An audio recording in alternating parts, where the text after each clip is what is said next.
Today's episode is all about how to handle international clients.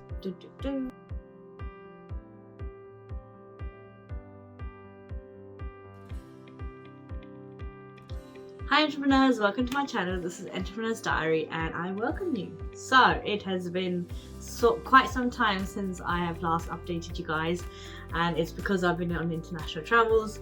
Wait, it's not for holiday. I've been traveling for work. Especially that 1 week where I've been to like Finland, then I've been to Germany, and then I've been to Paris. And you guys must be wondering, oh my gosh, this is amazing, international travels.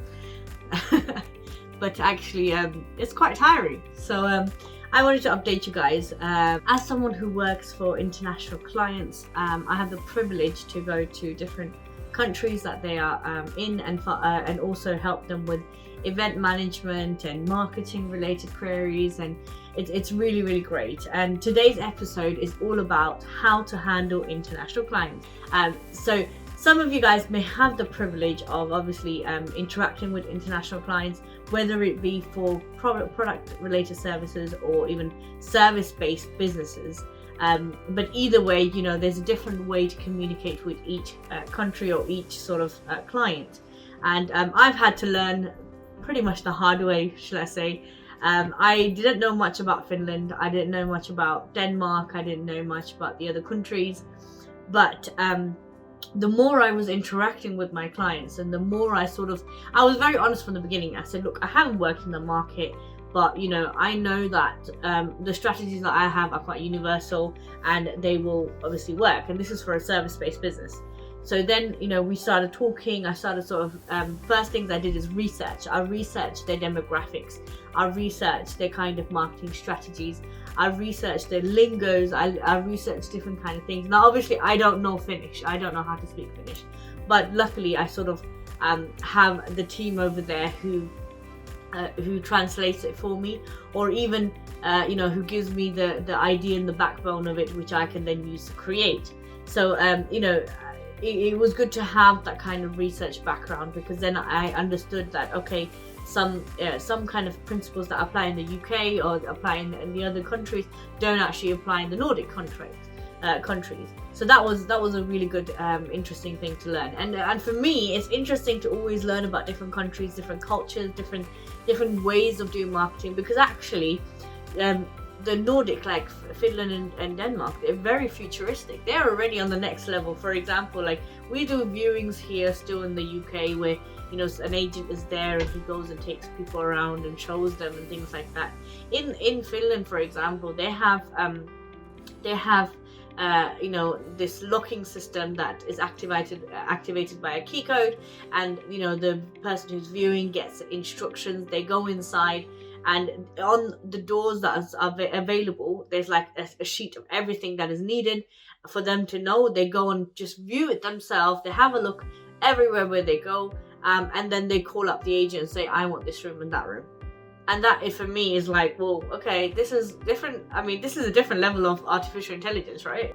But this is the next level that I saw. So it was really good because it really expands your thinking.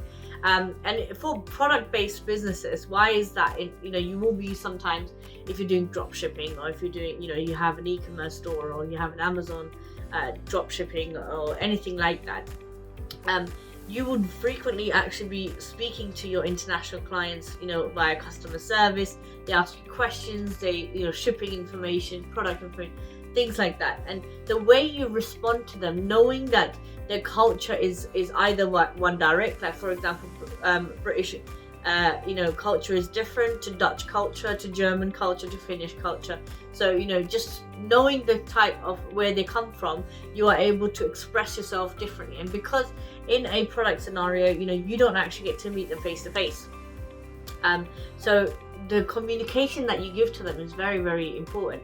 You might use a word that they are not even familiar with. And then, for service-based business, because you're going to be doing them face to face, and there's a lot of things that you need to be mindful, like mannerisms, behavior, lingo, those kind of things.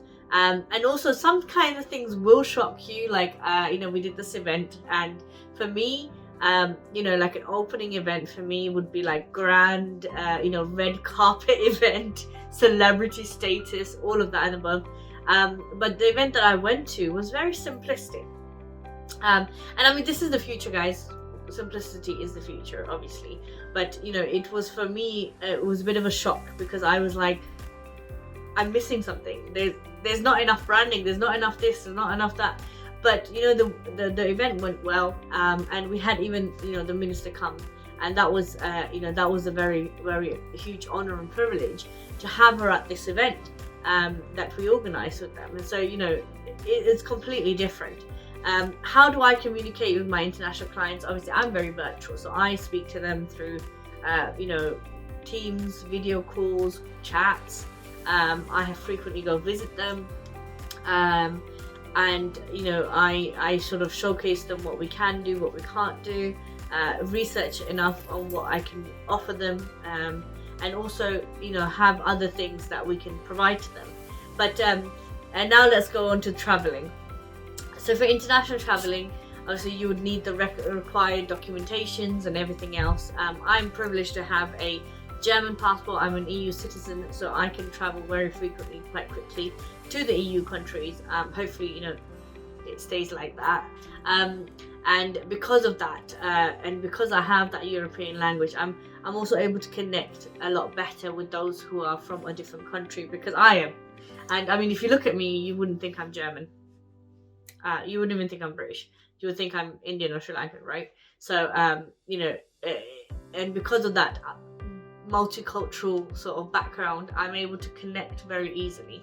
And I mean, let's be honest, for me, it's and I've told you this, guys, before, my personality outshines everything that I do. So I just connect. I build a rapport with people. Like me in the team in Finland, I think we have a really good rapport. Me and the team in the Netherlands, we have a good rapport, and it's just basically down to two professional people working together to, you know, to actually achieve a common goal.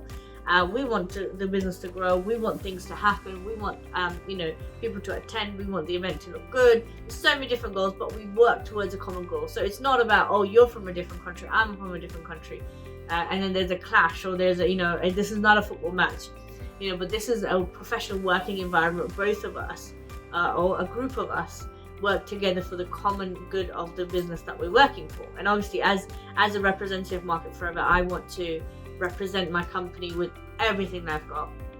And I, like I said, I look at my client's business as my own, so I want to obviously be a partaker, an active influencer into their business as well. So this is why, you know, if you are doing international travels, obviously, you know, go with the right gear and the right mindset, the right research, and always try to build a rapport, so that, you know, there's an ease of communication. And the biggest, obviously, biggest asset that you have is the communication skills.